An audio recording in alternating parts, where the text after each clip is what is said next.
জেনেছেন যে জামাতুল answer feel Hindal সার্কিয়ার প্রধান অস্ত্র সরবরাহকারীকে আমাদের সিটিআই টিম প্রথমে ঢাকা থেকে গ্রেপ্তার করে এবং তার দেওয়া তথ্যর ভিত্তিতে বান্দরবান জেলার নাইখিংছড়ির গভীর বন থেকে বিপুল পরিমাণ অস্ত্র গোলাবারুদ উদ্ধার করে। এবং আপনারা জানেন যে জামাতুল আনসার ফিল হিন্দাল সার্কিয়া একটি উগ্রবাদী সংগঠন। এই সংগঠনের মাস্টার মাইন্ড এবং এই সংগঠনের প্রতিষ্ঠাতা শামীম মাহফুজ সহ এই সংগঠনের শীর্ষস্থানীয় জঙ্গিদের সিটিডিসি বিভিন্ন সময় গ্রেপ্তার করেছে। এবং আপনারা জানেন যে সিটিডিসির আবেদনের প্রেক্ষিতে এই সংগঠনটি সম্প্রতি সরকার নিষিদ্ধ ঘোষণা করে। গত বছরের জুন মাসে আমরা যখন এই সংগঠনের মাস্টার মাইন্ড প্রতিষ্ঠাতা শামীম মাহফুজকে গ্রেপ্তার করে, আমাদের এই সেম টিমেই তাকে গ্রেপ্তার করেছিল এবং তাকে আমরা বিভিন্ন মেয়াদে পুলিশ হেফাজতে এনে একদম নিবিড় জিজ্ঞাসাবাদ করেছি।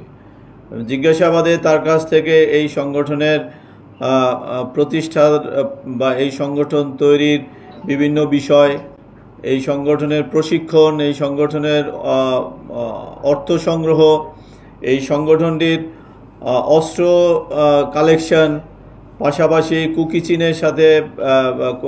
চীনের সাথে চুক্তি সহ নানাবিধ বিষয় আমরা তাকে জিজ্ঞাসাবাদ করেছি। এবং আপনারা জানেন যে এই সংগঠনের আরেকজন অস্ত্র সরবরাহকারী কবিরকে আমরা এই শামীম মাহফুজের গ্রেপ্তারের আগে আমরা ঠিক একইভাবে বান্দরবন থেকে গ্রেপ্তার করেছি।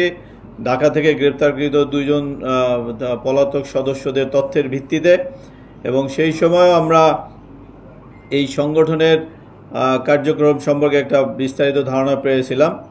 আপনারা জানেন যে শামীম মাহফুজ পার্বত্য এলাকায় কুকি চীনের সাথে যখন এই সংগঠনটি তৈরির প্রেক্ষাপট সহ বিভিন্ন বিষয়ে মিটিং করে, তার আগে থেকেই শামীম মাহফুজ বান্দরবান বা পার্বত্য অঞ্চল সহ কক্সবাজার কেন্দ্রিক তার তৎপরতা ছিল এবং এই সংগঠনটি তৈরির প্রেক্ষাপট নিয়ে ওই অঞ্চলে সে দীর্ঘদিন কাজ করেছিল।